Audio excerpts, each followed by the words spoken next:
प्यारी मैया दिव्य कथा। देवी को कैसे पाया जा सकता है? तो देवी को होम करके पाया जा सकता है, अर्थात यज्ञ आदि करके ही देवी को प्राप्त किया जा सकता है। इसीलिए दैत्यों को पता है कि यज्ञ करने से देवता प्रसन्न हो जाते हैं, इसीलिए दैत्य सर्वप्रथम जाकर संत मुनियों का यज्ञ भ्रष्ट करते हैं, बोले मांस डाल देते हैं। यज्ञ कोई भी संत सन्यासी यज्ञ कर रहा हो, यदि देवताओं को प्रसन्न करने के लिए, क्योंकि दैत्यों को पता है, बोले क्या, क्योंकि होम करने से देवताओं की शक्ति बढ़ती है। ध्यान देना मेरी प्यारी मैया, कलयुग में भी यदि भगवान को पाना है, देवी को पाना है, तो यज्ञ से ही पाया जा सकता है, क्योंकि देवी क्या ग्रहण करती है? देवी भोग किसका लगाती है? देवी को रूपांतरित पदार्थ चाहिए, अर्थात घी, वो भी देसी गाय का घी। और वैज्ञानिकों का भी यही मत है। वैज्ञानिक का क्या, हमारा सनातन धर्म तो विज्ञान से जुड़ा है। वैज्ञानिकों का कथन है, यदि 1 चम्मच देसी घी, देसी गाय के घी से यज्ञ किया जाए तो 10 टन ऑक्सीजन पैदा होता है। ये वैज्ञानिकों का मत है। तो देवी को प्राप्त किया जा सकता है यज्ञ आदि से, यज्ञ से, होम से। इसलिए आचार्य जी देवी को प्राप्त करवाने के लिए, प्राप्त करने के लिए यज्ञ करते हैं। और दैत्यों को पता है कि यज्ञ करने से देवताओं की शक्ति बढ़ती है, इसीलिए दैत्य जाते हैं और जा करके संतों का यज्ञ भंग करने का प्रयास करते हैं। बोले कभी मांस का टुकड़ा डाल देते हैं, बोले हड्डी डाल देते हैं, ये सब क्या है? देवताओं को शक्ति, क्योंकि उनको पता है कि एक बार देवता प्रसन्न हो जाएंगे, फिर हमारी चलने वाली है नहीं। तो देवी को रूपांतरित पदार्थ पसंद है, इसलिए यज्ञ आदि करना चाहिए। लेकिन देसी गाय के घी से ही यज्ञ करना चाहिए। यजमान को ऐसा नहीं करना चाहिए कि भैया देसी गाय का घी तो बड़ा महंगा आता है, 500 रुपए केजी का, तो ऐसा करो कि सस्ता वाला वो टीन वाला डब्बा उठा के ले आओ, और यज्ञ ही तो करना है, खाना थोड़ी है। हाँ, यज्ञ ही करना है, खाना थोड़ी है। वैसे भी हम करते क्या है, बोले 56 प्रकार के भोग लगा के दूसरे दिन चकाचक खुद खा जाते हैं। देवी को तो रूपांतरित पदार्थ पसंद है। 56 भोग लगाओगे, खुद खा जाओगे, है ना? लेकिन जो यज्ञ करेंगे, जो हवन आदि करेंगे,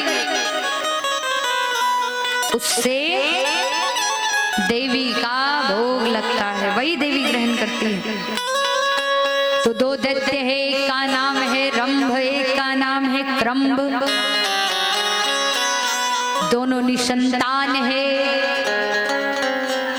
और ये निसंतान दैत्य गए हैं देवताओं की तपस्या करने के लिए। अब ये दैत्य कैसे हैं? ये दैत्य असुरी हैं, देवताओं की ही तपस्या करेंगे और देवताओं से ही भिड़ेंगे, क्योंकि ये दैत्य है। ये पाकिस्तानी वृत्ति के, जैसे पाकिस्तान भारत देश से अलग हुआ, भारत देश से ही अलग हुआ।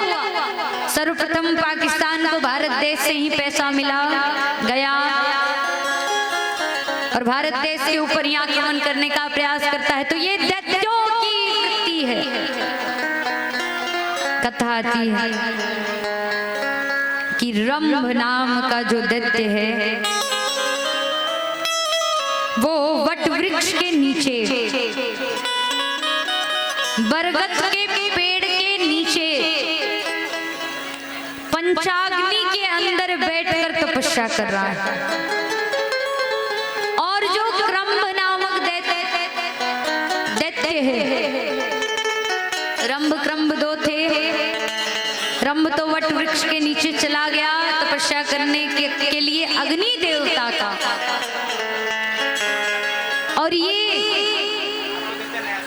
जो रंभ नाम का दैत्य है, ये रंभ जल के अंदर चला गया, डूबकर तपस्या करने लग गया।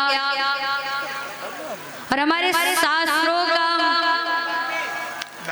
कहना ये है कि जिसके पास धन की कमी है, लक्ष्मी की कमी है, वो किसी नदी में जाकर के प्रातः काल जब उठते हैं तो नदी में जाकर के धन की प्राप्ति के लिए जाकर के एक पग में खड़े होकर, ज्यादा नहीं आधा घंटा, यदि सूर्य देव की तरफ नमस्कार करते हुए भगवती जगदम्बा स्वरूप मानते हुए यदि 40-41 दिन तक इस क्रिया को करेंगे, आधा घंटे तक देवी भगवती का आवाहन करेंगे, तो उनको धन की प्राप्ति होगी। और ये सत्य है, यह सत्य नहीं, लेकिन कौन तपस्या करे, कौन तपस्या, ये तो सन्यासी ही कर सकता है और वही करते आया है। तभी तो सन्यासियों को लक्ष्मी प्रपन्ना कहा गया है, साधुओं को लक्ष्मी प्रपन्ना कहा गया है। कितना भी भिक्षाटन कर लेवे लेकिन लक्ष्मी की कमी कभी नहीं होती। लक्ष्मी मैया उन पर बड़ी प्रसन्न रहते हैं, क्योंकि वो तपस्वी होते हैं। कथा आता है कि ये जो रंभ नामक दैत्य था, ये नदी के अंदर चला गया, एक पैर में खड़ा हो गया और तप कर रहा है। अब कहते हैं वरुण देव गए और महाराज इंद्र को बता रहे हैं कि ये दोनों असुर मिलकर तपस्या कर रहे हैं महाराज। दोनों मिलकर तपस्या कर रहे हैं। तो कथा आती है कि इंद्र भगवान आए हैं देखने के लिए। इंद्र भगवान सोच रहे हैं कि कहीं ये दैत्य सिंहासन ना मांग ले, इसलिए इंद्र भगवान आए देखने के लिए दोनों दैत्यों को। तो आज जो रंभ जल के अंदर प्रवेश कर तपस्या कर रहा था, आज ग्राह का रूप लेकर इंद्र देव आते हैं और रंभ के पैरों को ही पकड़ लेते हैं, जकड़ लेते हैं। रंभ और इंद्र का भयंकर युद्ध जल के अंदर हो रहा है। और कहते हैं कि अंततः देवराज इंद्र ने रंभ के प्राण ले लिए। बोलिए कन्हैया लाल की ओंकार।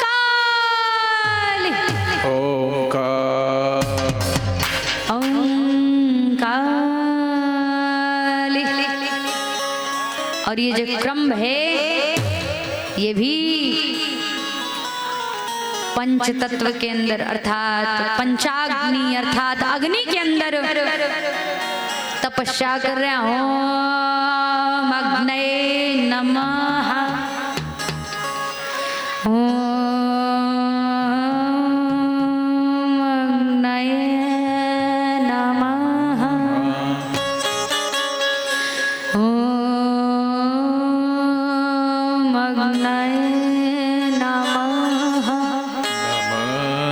तपस्या पूर्ण करता है और कहता है, हे अग्निदेव, यदि आप मेरे से प्रसन्न हैं तो प्रकट हो जाइए।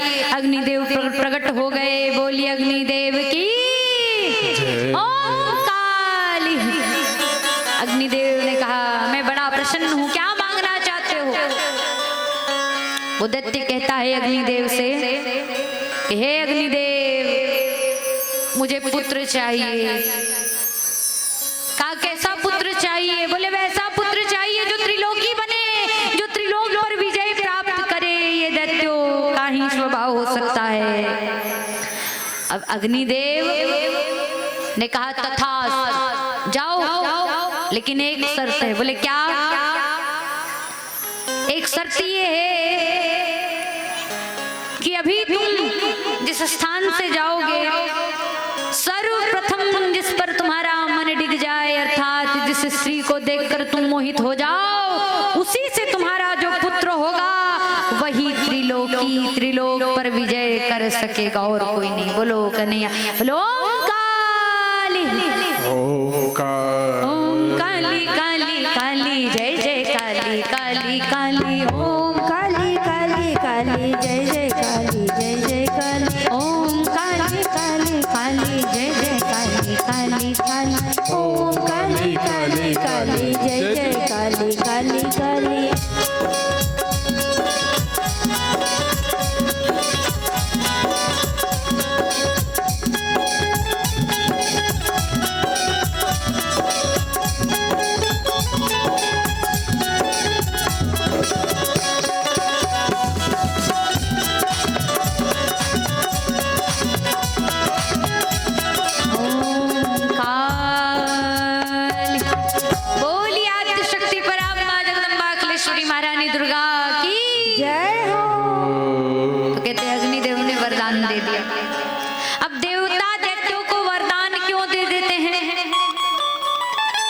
देवता दैत्यों को वरदान इसलिए देते हैं क्योंकि जब वो मंत्रों का उच्चारण करता है तो देवताओं को वरदान देना ही पड़ता है, चाहे वो मानव हो, चाहे वो दानव हो, चाहे वो कोई भी हो। अब तो इधर रंग को आशीर्वाद मिल गया और क्रम मारा गया। कथा थी कि रंभ ने कहा प्रभु धन्यवाद, जा रहा है मार्ग में, वैसे भी दैत्य था, राक्षस था, मार्ग में जाते जाते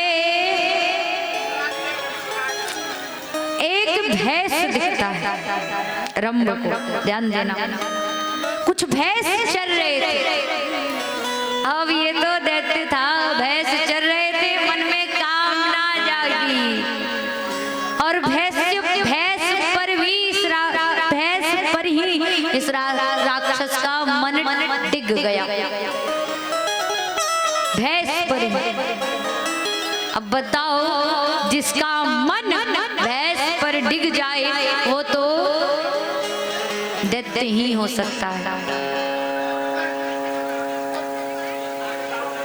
तो कथा आती है कि जिस भैंसे पर उसका मन टिका उसका नाम महिषी है। बोलियो काली। तो कहते तुरंत रंभ ने जाकर प्रस्ताव रखा कि विवाह करोगी मुझसे। अब वो तो भैंस था, उसने कहा बिल्कुल स्वीकार है, विवाह कर लूंगी। अब दोनों विवाह करते हैं, गंधर्व विवाह करते हैं और विवाह के बाद वह महिषी जो महिष थी वो गर्भवती हो गई, अर्थात उस रंभ का बालक जो पुत्र होने वाला था वो महिषी के गर्भ में आ गया। ध्यान देना। अब कथा आती है कि उस महिषी पर, उस भैंस पर जिसका पुत्र, जिस रंभ का पुत्र उस महिषी के गर्भ के अंदर था, उस भैंस पर एक और भैंस का मन डिग गया, अर्थात एक और भैंस का मन कर गया, एक और भैंस के मन में कामना जागी कि ये तो मेरी होनी चाहिए। तो कहते हैं पेट में बालक है और वो महिषी के पीछे पागल है, दूसरा भैंस। तो आज इसी कारण से वह भैंस और रंभ में युद्ध चला, युद्ध हुआ और उस कहते हैं वो जो भैंसा था वो ताकतवर था। तो आज उस भैंसे के सिंग का प्रहार रंभ के ऊपर हुआ, रंभ के वक्षस्थल पर हुआ और जैसे ही रंभ के वक्षस्थल पर हुआ रंभ प्राणहीन हो गया। अर्थात रंभ वहीं पर मारा गया। बोलियो ओंकार। रंभ मारा गया। अब वो जो भैंसा है, वो जो दूसरा भैंसा है, वो महिषी के पीछे भाग रहा है। अब महिषी अत्यंत डर गई और डर के मारे वो भागने लग गई। कहते हैं कि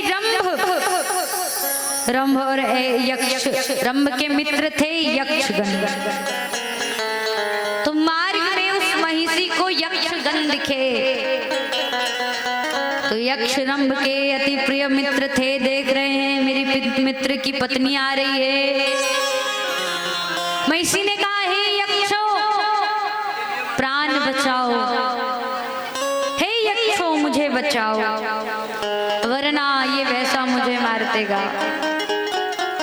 तो आज वह यक्षगण मिलकर उस भैंसे से युद्ध करते हैं और उसे अपराजित कर देते हैं और उसके भी प्राण ले लेते हैं। बोलो ओंकार। अब बच गई बस एक महिषी। यक्ष मित्र थे रंभ के, इसीलिए यक्षगण मिलकर अंतिम संस्कार करते हैं।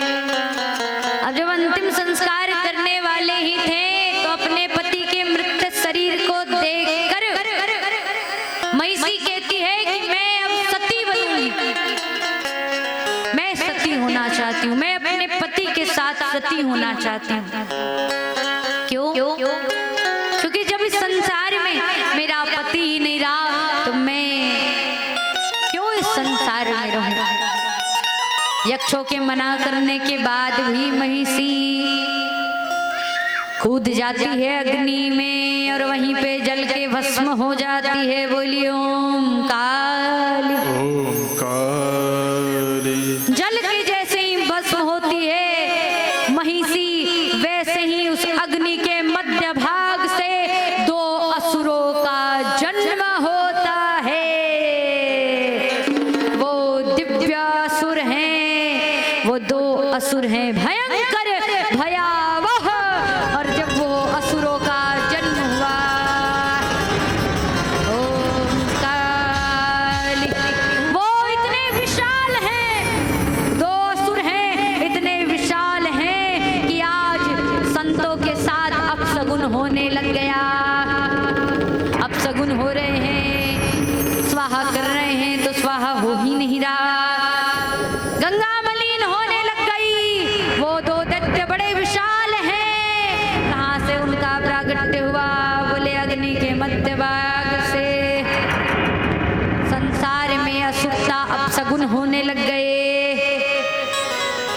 कहते हैं कि वह दोनों दैत्य का नाम, एक का नाम रक्त बीज है तो दूसरे का नाम महिषासुर है। बोलिए ओम काली। और ये रक्त बीज कौन है? बोले ये दोनों वही रंभ के अंश हैं। रक्त बीज चला गया गांव तपस्या करने के लिए।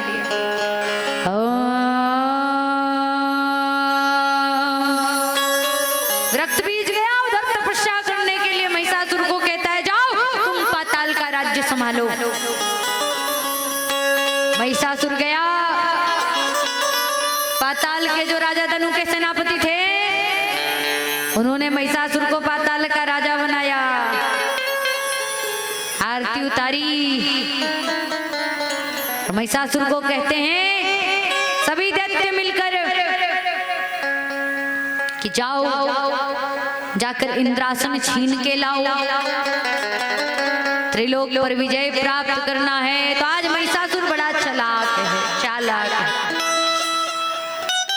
दैत्यों के पास तो बुद्धि होती नहीं फिर भी बुद्धि लगाते। तो आज महिषासुर सोच रहा है कि मुझे त्रिलोक चाहिए। पाताल लोक से काम नहीं चल रहा महिषासुर का। अब उसे त्रिलोक पाने की भी इच्छा उसके मन में आती। कहते हैं सर्वप्रथम महिषासुर युद्ध करने से पूर्व देवराज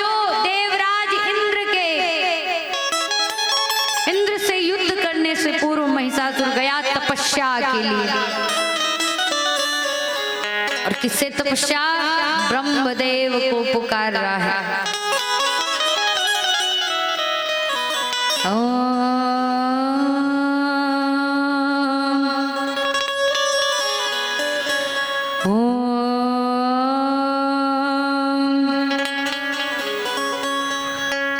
ब्रह्मदेव की तपस्या करता है अनंत अनंत वर्षों तक। ब्रह्मदेव प्रसन्न हो गए, प्रकट हो गए। बोलिए ब्रह्मदेव की। प्रकट हुए ब्रह्मदेव, बोले तुम्हारे तपस्या से मैं बड़ा प्रसन्न हुआ, मांगो क्या वर चाहिए। महिषासुर ने कहा प्रभु मुझे अमर कर दीजिए, मुझे अमर कर दीजिए। इधर रम ने वरदान मांगा था अग्नि देवता से कि मेरा पुत्र त्रिलोक पर विजय प्राप्त करे। इधर महिषासुर ब्रह्मा जी से मांगता है वरदान कि मुझे अमर कर दीजिए। ब्रह्मा जी ने कहा कि अमर मैं नहीं कर सकता, अमर तो जगदम्बा कर सकती है, अमर तो मैं खुद स्वयं नहीं हूँ, तो मैं अमर तुम्हें क्या करूंगा। अमर तो केवल और केवल वो जगत की शक्ति जगदम्बा ही कर सकती है। महिषासुर ने कहा ठीक है ब्रह्मा जी, फिर ये वरदान दीजिए कि कोई भी पुरुष मुझे मार ना सके। ओम काली, किसी भी पुरुष के हाथों मेरा वध ना हो। ब्रह्मा जी ने कहा नारी कर सकती है। महिषासुर ने कहा रे नारी, नारी क्या करेगी? हाँ, मैं नारी को नहीं मानता। महिषासुर ने कहा कि कोई मुझे दानव दैत्य पुरुष कोई ना मार सके। ब्रह्मा जी ने कहा तथास्तु।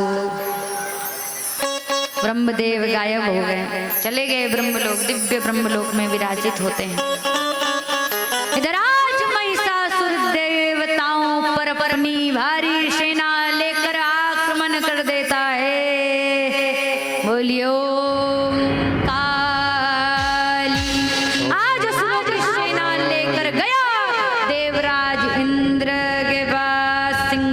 से उतारता है।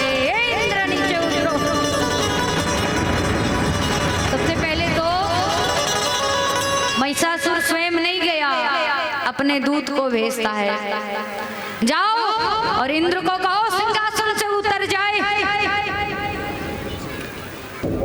मुझे इंद्रासन चाहिए। दूत गया इंद्रदेव के पास, बताता है इंद्रदेव को कहता है इंद्र अब से ये सिंहासन मेरे राजा का है, महिषासुर का है, उतर। अब इंद्र भगवान को जानकारी नहीं थी कि महिषासुर तो वरदान मांग चुका है कि कोई इसे मार नहीं सकता, कोई पुरुष नहीं मार सकता। इंद्र को जानकारी नहीं है। इंद्र ने सोचा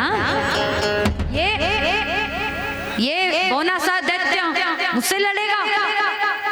इंद्र ने उस दैत्य पर आक्रमण करके उसे भगा दिया। भाग भाग भाग, जाओ जाकर महिषासुर को लेकर आओ। अब महिषासुर विशाल भारी सेना लेकर गया। कहाँ गया? बोले देवताओं पर आक्रमण करता है। और आक्रमण करा और इंद्रराज इंद्रदेव हार गए। सभी देवता हार गए, उस युद्ध में पराजित हो गए। वरुण की शक्ति समाप्त, अग्नि की शक्ति समाप्त, कामदेव की शक्ति समाप्त। सब शक्तिहीन होके भूलोक पर घूमने लग गए। लेकिन उससे पूर्व सभी दैत्यों को जो दैत्यों ने देवताओं को अपराजित किया था, बिठाया एक लाइन से कतारबद्ध में। और महिषासुर का सेनापति चिक्षुर इंद्र महाराज को कहता है बोलो ओम महिषाय नमः, महिषासुराय नमः। बोलो बोलो बोलो। अब तो महाराज, अब सभी देवता ओम जगदम्ब देवताभ्यो नमः नहीं करे, हम भगवती जगदम्बा देवता भगवती जगदम्बा देव्ये नमः नहीं कर रहे। अब तो सभी देवता डर गए महिषासुर से। सेनापति कह रहा है बोलो महिषासुराय नमः, बोलो बोलो। कहते हैं कि अब देवता लोग मिलके देवताओं के दैत्यों के लिए कहते हैं ओम महिषासुराय नमः, ओम महिषासुराय नमः। महिषासुर का चल भाग, सब निकल जाओ, सब भूलोक पर जाओ। अब इंद्रासन पर हमारा अधिकार है और इस स्वर्ग लोक पर भी हमारा अधिकार है, जाओ। तो कहते हैं सब अप्सराओं को छोड़कर जाओ, सब किन्नरों को छोड़कर जाओ, सब यक्षों को छोड़कर जाओ, तुम देवता निकल जाओ। सभी देवता शक्तिहीन होकर भूलोक पर विचरण करने लग गए। बोलो काली। कितने लोगों ने बोला अरे जागो, भगवती को जगाओ, बोलो काली। ओम काली काली काली जय माँ दुर्गे काली माँ। ओम काली काली काली जय माँ दुर्गे माँ। काली काली काली जय जय दुर्गे काली माँ। ओम काली काली काली जय माँ दुर्गे काली माँ। जय है।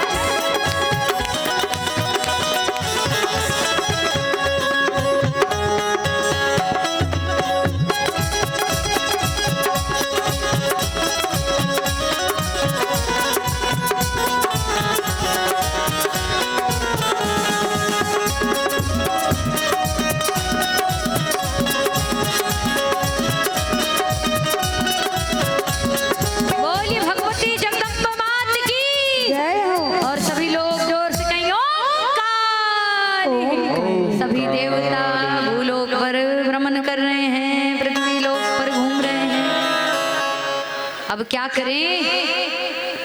तो इंद्रराज ने कहा अरे वरुण देव वरदान कौन दिया है महिषासुर को? किन महापुरुष ने वरदान दिया? तो वरुण देव ने कहा प्रभु ब्रह्मा जी ने दिया। चलो ब्रह्मलोक गए। वो असहाय देवगण ब्रह्मलोक में विराजमान है, कमल पर बैठे हैं ब्रह्मा जी। कहा प्रभु बचाइए, क्या वरदान दे दिया आपने, रक्षमाम। ब्रह्मा देव कहते हैं कि अब वरदान तो दे दिया है, अब क्या करें? और आप देखिएगा कि अधिक से अधिक दैत्य ब्रह्मा जी को ही प्रसन्न करने पे लगे, क्योंकि ब्रह्मा जी की कोई अधिक आराधना करता नहीं तो ब्रह्मा जी बड़े जल्दी प्रसन्न हो जाते हैं। कथा आती है कि इधर ब्रह्मा जी ने कहा अब तो महिषासुर को वरदान मिल गया है, अब तो कुछ कर नहीं सकते, तो चलो विष्णु जी के पास। विष्णु जी गए बाबा भोलेनाथ के पास, और अब की बार त्रिदेवों सहित देवताओं ने आक्रमण कर दिया दैत्यों पर, स्वर्गलोक पर। ओम काली पुनः आक्रमण किया और उस भयावह युद्ध में फिर से देवगण हार जाते हैं। बोलिए कन्हैया लाल की, जगदम्बा मात की। अब तो ब्रह्मा विष्णु महेश तीनों महिषासुर से हार गए। अब बताओ क्या किया जाए? अब तो त्रिदेव एक स्थान पर इकट्ठित हुए, वो दिव्य कैलाश पर्वत पे। ध्यान देना मेरी प्यारी मैया लोग, कुछ क्षण का कथा करना क्या है? हाँ, घर में जाना, खाना, सो जाना। हाँ, कुछ तो कर लो जीवन में। बोलो काली, कालिका मात की। कहते हैं तीनों देवताओं सहित त्रिदेवों सहित समस्त देवगण विराजमान है दिव्य कैलाश पर्वत पर। कुछ कर नहीं पा रहे त्रिदेव, कुछ नहीं कर सकते, लेकिन आज सिर्फ और सिर्फ त्रिदेवों ने एक कार्य किया जो महिषा